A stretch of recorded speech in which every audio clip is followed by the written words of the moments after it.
다 함께 사도신경으로 신앙 고백하면서 10월 20일 새벽 기도회를 하나님 앞에 올려드리겠습니다.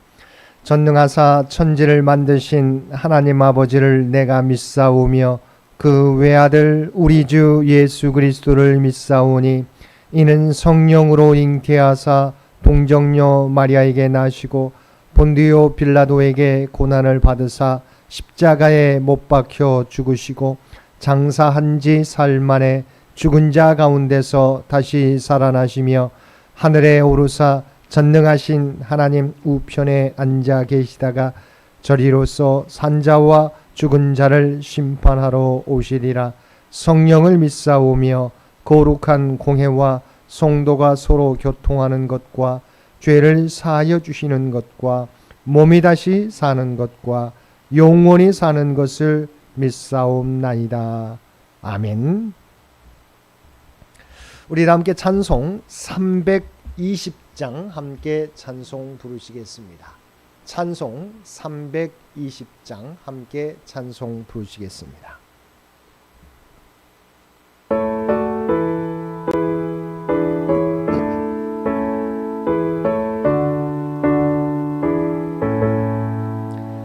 나의 죄를 정케 하사 주의 일꾼 삼으신 구세주의 넓은 사랑 항상 찬송합니다. 나를 일꾼 삼으신 주 크신 능력 주시고 언제든지 주 뜻대로 사용하여 주소서. 내게 부어 주시려고 은혜 예비하신 주 주의 은혜 채워주사 능력 있게 하소서. 나를 일꾼 삼으신 주 크신 능력 주시고 언제든지 주 뜻대로 사용하여 주소서. 죄의 짐을 풀어주신 주의 능력 크도다. 나의 피로 사신 예수 내 맘속에 오소서. 나를 일꾼 삼으신 주 크신 능력 주시고 언제든지 주 뜻대로 사용하여 주소서. 4절 주여 내게 성령으로 충만하게 채우사 생명수가 강물처럼 흐르게 하옵소서. 나를 일꾼 삼으신 주 크신 능력 주시고 언제든지 주 뜻대로 사용하여 주소서. 아멘. 오늘 우리에게 주신 하나님의 말씀 에베소서 3장 1절에서 13절까지 말씀입니다. 에베소서 3장 1절에서 13절까지 말씀입니다.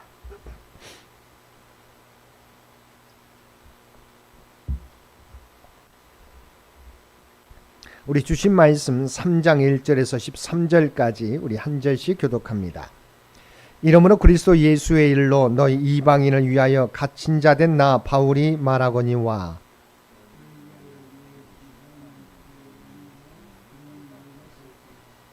곧 계시로 내게 비밀을 알게 하신 것은 내가 먼저 간단히 기록함과 같으니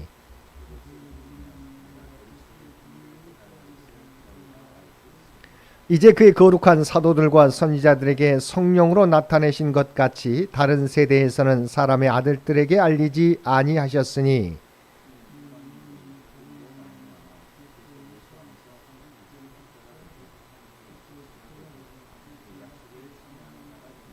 이 복음을 위하여 그의 능력이 역사하시는 대로 내게 주신 하나님의 은혜의 선물을 따라 내가 일꾼이 되었노라.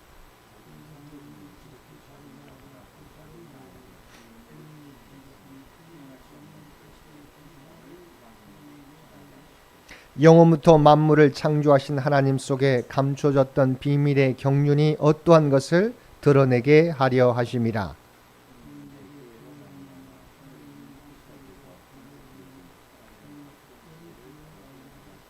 곧 영원부터 우리 주 그리스도 예수 안에서 예정하신 뜻대로 하신 것이라.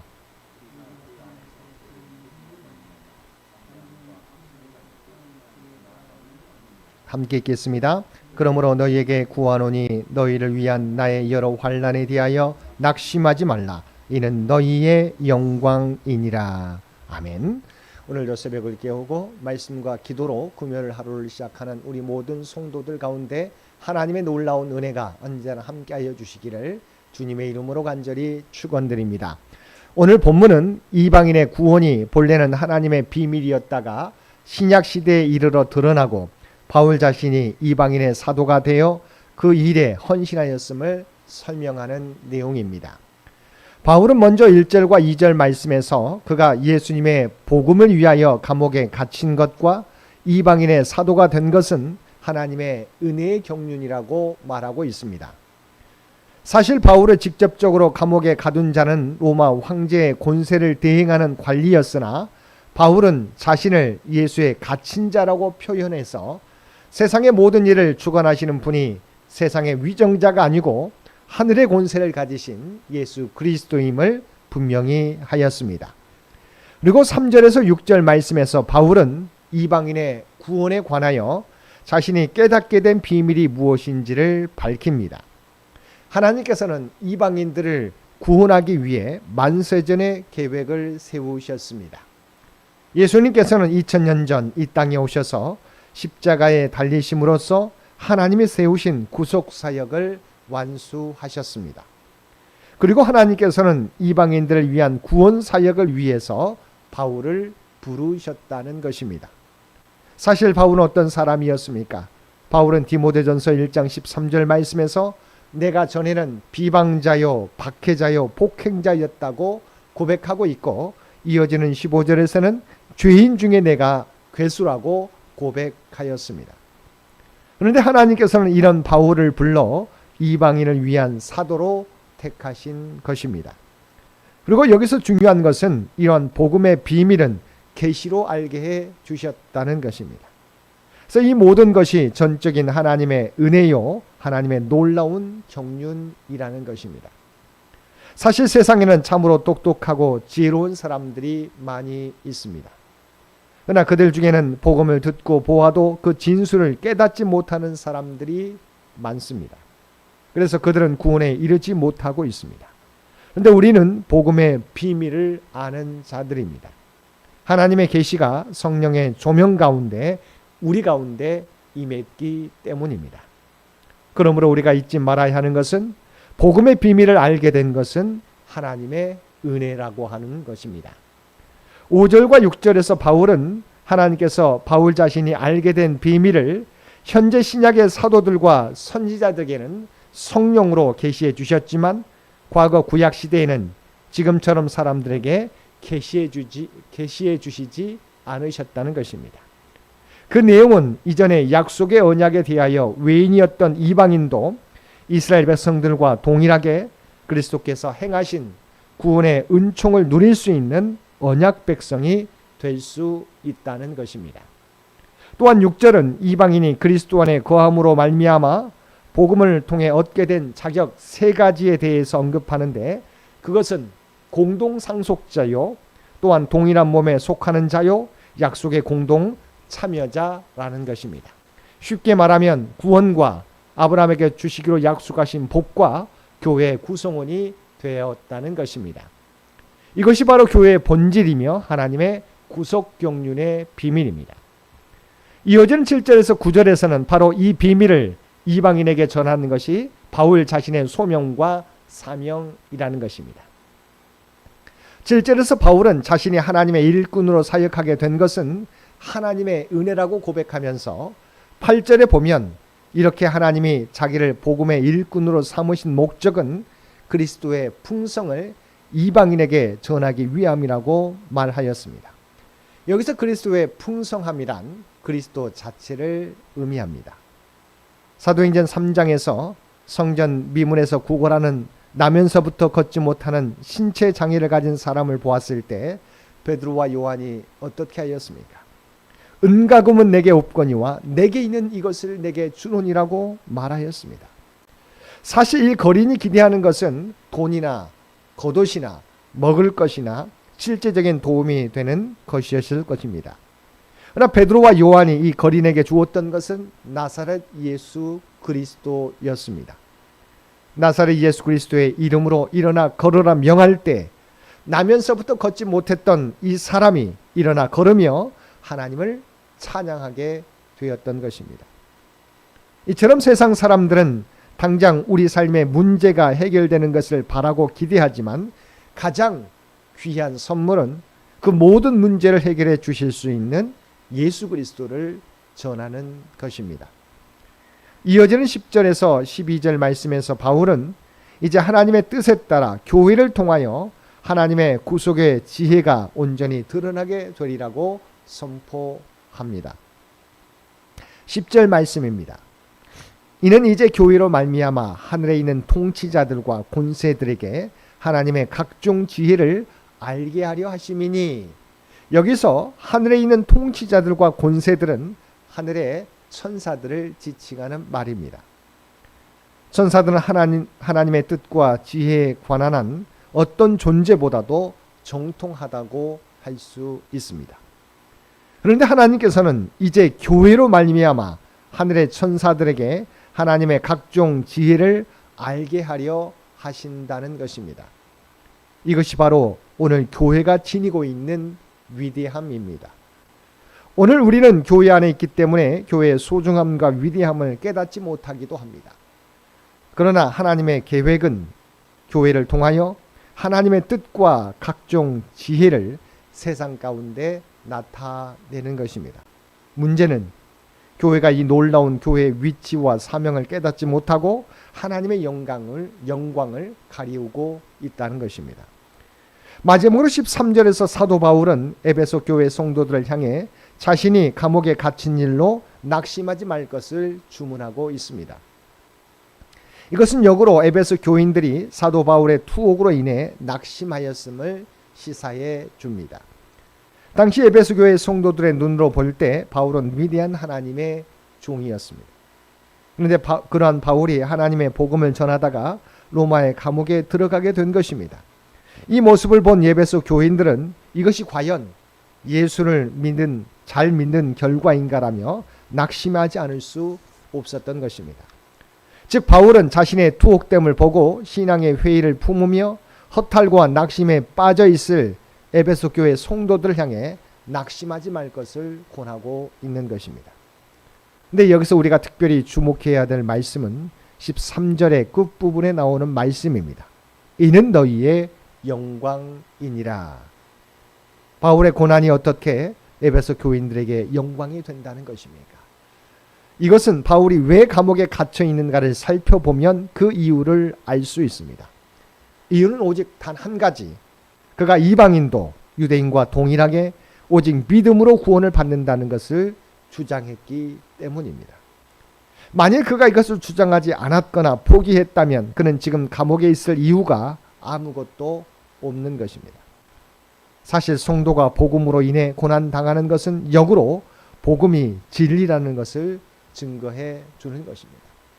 사랑하는 성도 여러분, 우리 또한 복음 때문에 신앙 때문에 고난당할 수 있습니다. 그러나 그 일을 통해서 역으로 복음이 진리라는 것이 드러나게 될 것입니다. 하나님의 복음의 비밀은 이처럼 유대인이나 이방인이나 모든 사람들이 그리스도 안에서 구원받게 된다는 것입니다. 하나님의 약속을 함께 소유하며 하나님의 믿음의 공동체 교회의 일원이 된다는 것입니다. 이 모든 은혜가 오직 그리스도의 십자가 은혜로 우리에게 주어졌습니다. 이 사실을 깨닫고 늘 하나님의 은혜에 감사하며 나를 자랑하지 않고 오직 그리스도만 자랑하며 이 놀라운 복음의 비밀을 세상 가운데 전하며 살아가는 모든 성도들 되시기를 주님의 이름으로 간절히 축원드립니다. 함께 기도드리겠습니다. 사랑과 은혜가 충만하신 아버지 하나님, 우리에게 이 복음의 비밀을 알게 하시고 하나님의 구원받은 백성이 되게 하신 것 감사드립니다. 이 은혜를 늘 잊지 않고 주님만 자랑하는 저희 모두가 되게 하여 주옵소서. 교회를 통해 이루어 가시기를 원하시는 인류 구원의 사명을 온전히 감당하며 살아가는 저희가 되게 하여 주옵소서. 오늘도 이 나라 이 민족을 긍휼히 여겨주시고 하나님께서 친히 인도하여 주시기를 원합니다. 또한 100주년을 준비하며 나아가는 창현재단과 창현의 가족들을 기억하여 주시고 아버지 하나님, 주의 백성들을 통해서 하나님의 계획하신 일들이 하나하나 성취되어 가게 주여 도와주옵소서. 또한 일상을 살아가는 주의 백성들의 기도 제목 가운데 함께하여 주시기 원합니다. 육신이 연약한 자에게 하나님 치유와 회복의 역사를, 물질과 경제적으로 어려움 당하는 자에게 하나님의 풍성한 은혜를, 또한 시험을 준비하는 사랑하는 자녀들 가운데 하나님의 지혜와 능력을 허락하여 주시옵소서. 세계 곳곳에서 들려오는 분쟁의 소식 가운데 주님 함께하여 주시어서 그리스도의 평화가 그거 가운데 임하게 하여 주시어서 아버지 하나님, 그들이 소망으로 다시 일어설 수 있도록 귀한 은총 허락하여 주옵소서. 오늘도 우리에게 복된 하루를 허락해 주신 것 진심으로 감사드립니다. 우리가 하나님의 백성이라고 하는 정체성을 가지고 우리가 발딛고 살아가는 삶의 자리에서 그리스도의 향기를 바라며 살아가게 하여 주옵소서. 이제는 우리 주 예수 그리스도의 은혜와 아버지 하나님의 극진하신 사랑하심과 성령님의 교통의 역사가 오늘 주신 말씀을 따라 교회를 통해 이루어 가실 하나님의 사명을 깨닫고 그 사명을 온전히 감당하게 가겠노라고 결단하며 세상 가운데 나아가는 사랑 주의 백성들과 그의 가정과 산업의 터전 위에 이제로부터 영원토록 함께 해주시기를 우리 주 예수님의 이름으로 간절히 축원하옵나이다. 아멘.